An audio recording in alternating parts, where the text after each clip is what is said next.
Ouvi o professor Marco Antônio Villa. Professor Marco Antônio Villa, o salário era R$ 10.500 para o governador de Minas, foi para R$ 41 mil, né? Tem esse aspecto, né? É um ajuste dramático se a gente olhar o percentual, 300%, né? E o que pega é muito o discurso do Romeu Zema, né? Porque se a gente olhar o número, né? É claro que fazer tudo de uma vez só sempre choca. Claro. Mas assim, R$ 40 mil para o governador de Minas não é um salário, aliás, é um salário baixo, né? Mas se a gente olhar para o discurso do governador, ele aparece lá lavando a louça em casa, né? Que ele não tem empregado, então é ele mesmo que lava a louça, que ele vai pegar a manga no quintal, né? Aí a coisa complica, né, professor? É verdade, você tem razão. Evidentemente o salário era muito baixo, incompreensível para um estado da importância de Minas Gerais e o efeito multiplicador disso para secretários estaduais, né? Deveria ter um aumento, também concordo.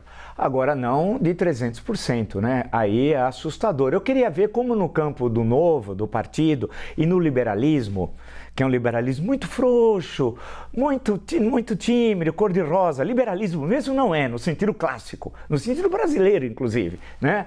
Eu sempre digo, não há nenhum paralelo, mas nenhum entre o Partido Novo e a UDN, a União Democrática Nacional, que era um partido liberal, que tinha brilhantes quadros e grandes prefeitos, governadores, deputados estaduais, senadores e alguns que chegaram, inclusive, ao Supremo Tribunal Federal. Lembrar um dos grandes, Adalto Lúcio Cardoso, ou se quiserem o outro, a Leomar Baleiro, bem, entre outros.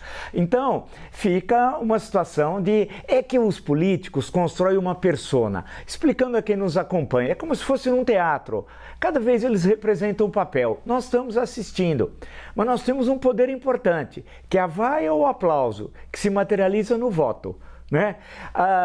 O senhor Zema foi uma surpresa quando ele foi eleito em 2018, ele próprio não esperava que seria eleito, ele esperava eleger 2 deputados estaduais e um federal e ter 3, 4% dos votos. A história foi surpreendente, ele chegou ao segundo turno e venceu. Parece uma comédia que em português chamava O Rato que Ruge, né? Comédia famosa, dos anos 60, que era um pequeno país que estava falido, queria entrar em guerra com os Estados Unidos para perder. E os Estados Unidos ocupar o país. Aí veio a pergunta, se nós ganharmos a guerra, o que a gente vai fazer com os Estados Unidos? É mais ou menos o Romeu Zema. Ele foi agora reeleito até no primeiro turno.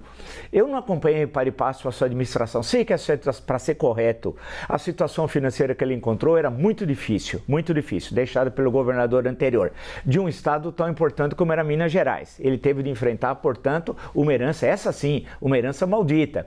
E tudo indica que ele conseguiu resolver algumas questões.